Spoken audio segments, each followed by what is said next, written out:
For decades, Robin Williams was the face of joy. His laughter felt limitless, his energy unstoppable, and his heart, at least to the world, seemed endlessly kind. He could make strangers laugh in seconds and bring audiences to tears just as quickly. But behind that rapid-fire humor and childlike wonder was a man who watched everything. Robin didn't just perform in Hollywood, he studied it, and what he saw disturbed him deeply. While the public celebrated legends, icons, and award-winning heroes, Robin witnessed another side of fame. A side where power excused cruelty, talent silenced victims, and reputations mattered more than human lives. He saw how bad behavior was hidden behind charm, how money erased consequences, and how some of the most admired names in the industry carried secrets too dark to ever reach the spotlight. Robin rarely spoke about these things openly, not because he didn't care, but because he knew the cost of telling the truth. Careers were destroyed for less, lives were quietly ruined, and in Hollywood, silence was often the price of survival. Yet those close to him say Robin carried these truths heavily, joking them away in public, but wrestling with them in private. Robin Williams entered Hollywood with an open heart. Coming from a background in stand-up comedy, he believed humor was a bridge between people, a way to heal pain, not hide it. Early in his career, he noticed something unsettling. The same rooms filled with applause and praise were often the same rooms where empathy disappeared. On sets, Robin saw power dynamics that made him uncomfortable. Young actors were pressured to stay quiet. Assistants were treated as disposable. Behavior that would have ended ordinary careers was brushed off as artistic temperament, or just how geniuses are. Robin didn't fit into that culture. He thanked crew members by name, checked in on people between takes, and treated everyone, from extras to executives, with the same respect. But that difference made him an outsider. As his fame grew, so did his access. He was invited to private parties, exclusive gatherings, and inner-circle conversations most actors never hear.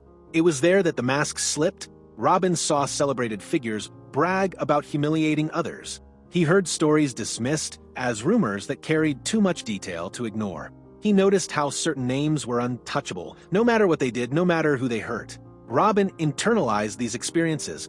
He joked about Hollywood being a very expensive asylum, but behind the humor was truth. He believed the industry rewarded darkness as long as it made money. The more powerful someone became, the less accountable they were. And the kindest people, they were often the most vulnerable. This realization weighed on him. Friends later recalled that Robin struggled with the contradiction of being part of an industry he didn't morally trust. He loved acting. He loved making people laugh. But he hated what fame protected. Speaking out felt impossible. Staying silent felt dishonest. And that tension slowly became part of his emotional burden. This video uncovers that hidden burden. It explores the Hollywood Robin Williams experienced, the reality whispered behind closed doors. Watch until the end, because the laughter you remember was only half the story. Sean Connery. To the world, Sean Connery was the definition of confidence. His voice, posture, and presence made him the embodiment of masculinity for generations. He played heroes who commanded respect, seduced effortlessly, and never apologized. But behind that polished image was a worldview that deeply troubled many who heard it. And it was one of the reasons Robin Williams grew uneasy around Hollywood's definition of great men. Sean Connery didn't hide his beliefs. In multiple interviews across decades, he openly defended the idea that it was acceptable for a man to strike a woman under certain circumstances. These were not rumors, not leaked accusations, but statements spoken calmly, publicly, and without regret. Each time, the industry shrugged. Fans laughed it off as old-school thinking. Studios continued to celebrate him. Awards kept coming. Robin Williams noticed something important in moments like these. Hollywood wasn't just protecting secrets, it was normalizing them. When a man could say something so disturbing out loud and still be praised as a legend, what else was being hidden in silence? To Robin, this wasn't about canceling someone. It was about what fame allowed people to admit without consequence. Those close to Robin later recalled how uncomfortable he became when discussions of strong men arose in Hollywood circles. He believed strength was kindness, restraint, and empathy, not domination. Seeing audiences cheer men who openly dismissed violence against women reinforced his fear that morality meant nothing when charisma and box office success were involved. Sean Connery remained admired until the end of his life. His legacy was never seriously challenged during his peak. And to Robin Williams, that was the most unsettling part, not the statements themselves, but how easily the world chose not to care. Jared Leto. In Hollywood, Jared Leto built a reputation as someone who took his work too seriously.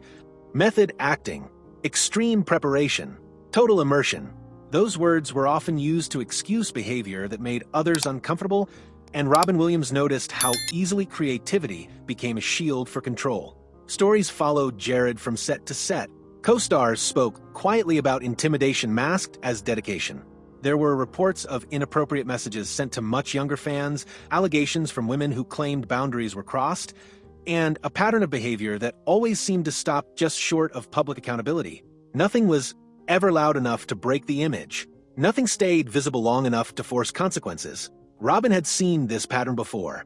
When an actor branded himself as different or misunderstood, Hollywood leaned in instead of pulling back. The stranger the behavior, the more it was framed as brilliance. Discomfort became collateral damage. Silence became the expectation. What disturbed Robin wasn't only the allegations, it was how quickly they were minimized. Conversations shifted away from impact and toward performance. Awards, transformations, and box office numbers dominated the narrative. Those who spoke up were labeled dramatic, unreliable, or opportunistic. On film sets, power didn't always shout. Sometimes it smiled. Sometimes it arrived wrapped in artistic language and self-importance. Robin believed that made it even more dangerous. When cruelty didn't look cruel, people didn't know when to object or felt afraid to. As Jared Leto's career continued to rise, the stories never fully disappeared. They simply floated beneath the surface, resurfacing briefly before being pushed back down by success, fandom, and industry silence. And in Hollywood, that silence was never accidental. Dustin Hoffman. Dustin Hoffman was often described as an actor who demanded perfection. Directors praised his intensity. Critics admired his commitment. But among crew members and co-stars, a different reputation quietly followed him. One built on fear rather than respect. Over the years, multiple women came forward describing experiences of verbal humiliation, inappropriate behavior, and on-set harassment. Some said they were teenagers at the time. Others described being mocked, threatened, or deliberately broken down emotionally in the name of realism. None of this was spoken about loudly when it mattered most. Robin Williams was deeply uncomfortable with this kind of cruelty disguised as craft. He believed acting was about connection, not domination. He had no patience for the idea that someone needed to suffer for art to feel authentic. To him, behavior like this wasn't passion, it was entitlement. What struck Robin most was how long these stories remained buried. Dustin Hoffman continued to be celebrated, honored, and protected while whispers followed him from project to project. People knew. They just didn't speak. And when they did, it was decades later, long after careers had stalled and power had shifted. Robin understood why people stayed quiet. Speaking out meant being labeled difficult. It meant losing roles, losing allies, losing everything. Hollywood rewarded obedience far more than honesty, and those at the top rarely fell. For Robin, this wasn't an isolated case. It was another example of how respect in Hollywood was often built not on kindness or integrity, but on fear, and how easily fear could be mistaken for greatness. Mel Gibson. Mel Gibson's success was explosive. Box office hits, critical acclaim, and later, directing power that placed him among Hollywood's elite. But beneath the surface, his behavior told a far darker story, one that eventually became impossible to ignore. Recorded phone calls revealed explosive rage, violent threats, misogyny, and anti-Semitic language so extreme it shocked even an industry accustomed to excess. For many, this was the moment the illusion shattered. But for others, including Robin Williams, it felt less like a revelation and more like confirmation. Robin had long believed that Hollywood tolerated anger as long as it came from someone profitable. Mel Gibson's behavior wasn't a secret in private circles. Stories of volatility, intimidation, and abuse circulated quietly for years. Yet projects kept coming. Studios kept betting on him.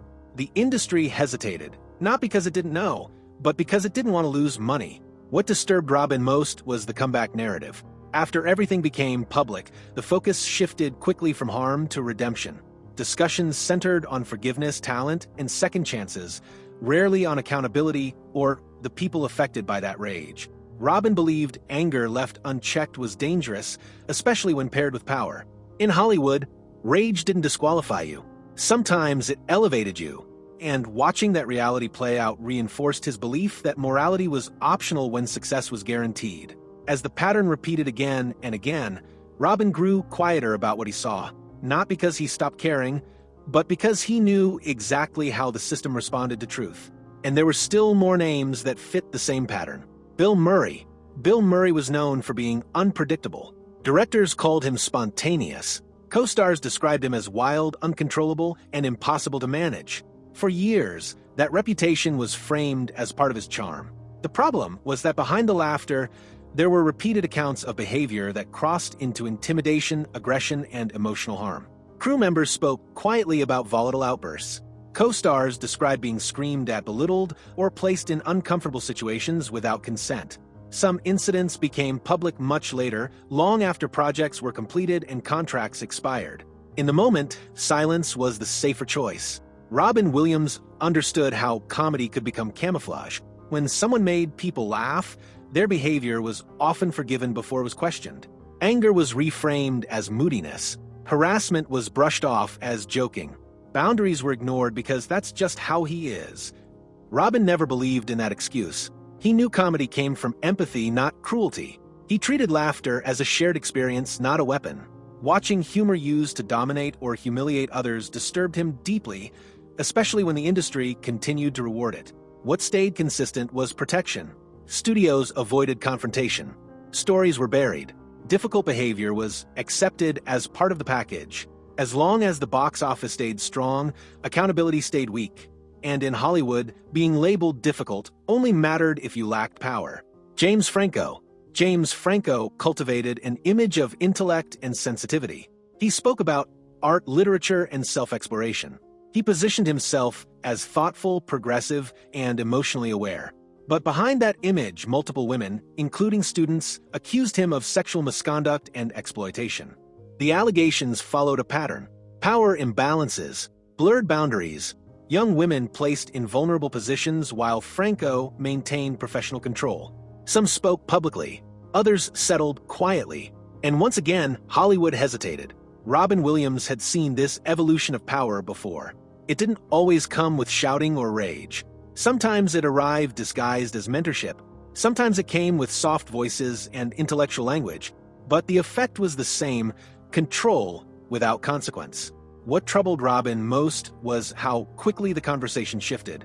Attention moved away from those affected and toward Franco's potential comeback, his growth, his future. The system wasn't designed to protect the vulnerable. It was designed to rehabilitate the powerful. Robin believed this version of Hollywood was more dangerous than the old one. It didn't look cruel. It looked enlightened, and that made it harder to challenge. As long as intelligence and artistry could be used as armor, the cycle would continue. And Robin Williams knew that cycle far too well. Robin Williams was not unaware of the damage silence caused. He knew that every story left untold made the system stronger. But he also knew how Hollywood punished those who spoke out, especially those who threatened powerful names. For Robin, silence wasn't agreement. It was survival. By the time his career reached its peak, Robin had seen what happened to people who challenged the industry openly. Roles disappeared. Invitations stopped coming. Reputations were quietly poisoned. The message was never written down, but it was always understood. Tell the truth and you stand alone. Robin was deeply empathetic. He absorbed other people's pain easily, sometimes too easily. When he saw victims struggle, he felt responsible, but he also felt trapped. Speaking out meant becoming the story instead of the problem. It meant redirecting attention away from harm and onto himself. And Robin hated the idea of becoming a distraction. Friends later said he carried guilt, not because he committed wrongdoing, but because he witnessed it. He joked constantly, but those jokes often masked exhaustion. Humor was his armor, not his denial. He used laughter to survive a system he didn't believe in. Hollywood loved Robin for what he gave, not for what he knew. And he understood that clearly. Staying quiet was the compromise he made, one that protected his career but weighed heavily on his conscience. The silence wasn't empty. It was full of things he never said. Robin Williams' life exposes a truth Hollywood still struggles to confront. The industry doesn't collapse because of a few bad individuals. It endures because of how consistently it protects them. Power circulates inward. Accountability is treated as optional, and success rewrites morality. Robin believed the problem wasn't just behavior, it was normalization. When abuse became difficult personality, when misconduct became complicated legacy, when victims became controversy, the system stopped seeing people and started seeing risk management. What made Robin different was that he never confused fame with virtue. He admired talent, but he didn't worship it. He laughed with people, not at them. And that perspective made him incompatible with Hollywood's darkest instincts. His story isn't just about what he exposed or didn't expose. It's about what Hollywood allowed, ignored, and repeated, and understanding that reality matters, not to rewrite the past, but to recognize the warning signs still visible today, because the silence Robin carried didn't disappear with him. It was inherited by an industry that still hasn't learned how to listen. If this video made you think, pause, or see Hollywood differently, don't forget to like this video and subscribe to the channel. Your support helps keep these stories alive, uncovered, and honest.